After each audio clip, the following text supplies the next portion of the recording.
ইফতারি সামনে রেখে দোয়া কবুল হয়। বিশ্বাস হয়? কি সামনে রেখে? সামনে ইফতারি। বসে থাকে আমরা তৃষ্ণায় সারাটা দিন, ছাতি ফেটে যায়। আল্লাহ দেখে, দেখতে দেখতে আল্লাহর একটা সফট কর্নার তৈরি হয়। এটাই সুযোগ কাজে লাগানোর, ঠিক কিনা? মুমিন ঝুব্ব যে কোপ মারে, সময় মতো কাজ করে, ঠিক কিনা? আল্লাহ তখন ফেরেশতাদেরকে জিজ্ঞেস করে, এই ঘটনা কি? খায় না যে? খায় না কেন? আল্লাহ রোজা রাখছে। এগুলো কি? রো আফজা, পেঁয়াজ, আলুর চপ, বেগুনি, মুরগির রান খায় না। খায় না কেন? ওরা যে ক্ষুধার্ত, আল্লাহ আপনার ভয়ে। তাই কি চায়? আল্লাহ আপনার কাছে ক্ষমা চায়, ক্ষমা চায়। আল্লাহ রহমতের দরিয়ায় জোশ খেলে যায়। আল্লাহ তখন বলে, আমারে দেখছে নাকি ওরা? ফেরেশতারা বলে, না দেখে নাই। আমার জান্নাত জাহান্নাম দেখেছে? না দেখে নাই। আমারে না দেখে, জান্নাত জাহান্নাম না দেখে আমার এত ভয় করে। যাও, আজকের এই রোজার বিনিময়ে এখন বান্দা যা চাইবে সব কবুল করে নেব। এই যে সামনে রমজান আসতেছে না, রমজানে সাহারি খাওয়ার সময় ট্রাই করবেন। দোয়া কবুল করবে কে?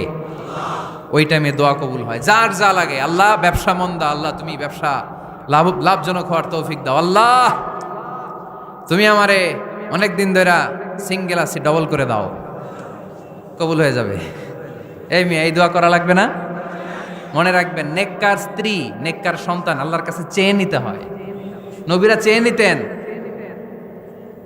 যুররিয়া সালেহা, নবীরা চেয়ে নিতেন। আল্লাহ পাসপোর্ট দিয়ে রাখছি, জাপান যাব, আমেরিকা যাব, আল্লাহ ভিসাটা হয় না। আল্লাহ শেষ সাথে চান, কবুল করবে কে? তাহলে একটা টাইম পাইলাম, তাহাজ্জুদের টাইম, ঠিক কিনা? তাহলে তাহাজ্জুদের সময় ইফতারির আগে, বাইনাল আযানি ওয়াল ইকামা, আযান ইকামতের মাঝখানে দোয়া কবুল হয়। এটা অনেকে জানে না। ফরিদপুরের ভাইয়েরা মাশাআল্লাহ, যারা জানেন খুব ভালো। আর যারা জানেন না, এখন থেকে আযান ইকামতের মাঝখানের টাইমটা কাজে লাগাবেন। মোবাইলে নোট করে নিয়ে যাবেন কি চাওয়া লাগবে। আমরা বাজার করতে গেলে লিস্ট করে নিয়ে যাই না? আহা, ঘরে যা লাগবে এটার জন্য এত টেনশন, জীবনে কি লাগবে ওইটা নিয়ে কোনো টেনশন নাই। লিস্ট করেন। আমার পরীক্ষার জন্য আল্লাহরে বলবো, আমার বিয়ের জন্য আল্লাহরে বলবো, আমার ছেলে মেয়েদের জন্য আল্লাহরে বলবো, ব্যবসার জন্য বলবো। আজান হয়েছে জোহরের সুন্নত পরে বসে আছে, ইমাম সাহেব আসতে দেরি, এরকম হয় না? একামত হয় নাই, এই টাইমটা অনেকে নষ্ট করে। এই টাইমটা it's a high time to make দোয়া, দোয়া করার সুবর্ণ সময়। এই সময় দোয়া করলে আপনার দোয়া কবুল করবে কে? খেয়াল রাখবেন ফরিদপুরের ভাইয়েরা, আর দোয়া লা ইউরাদ্দু বাইনাল আযানি ওয়াল ইকামা, আযান ইকামতের মাঝখানে যেই দোয়াটা করা হয় ওই দোয়া আল্লাহ কখনো ফিরিয়ে দেয়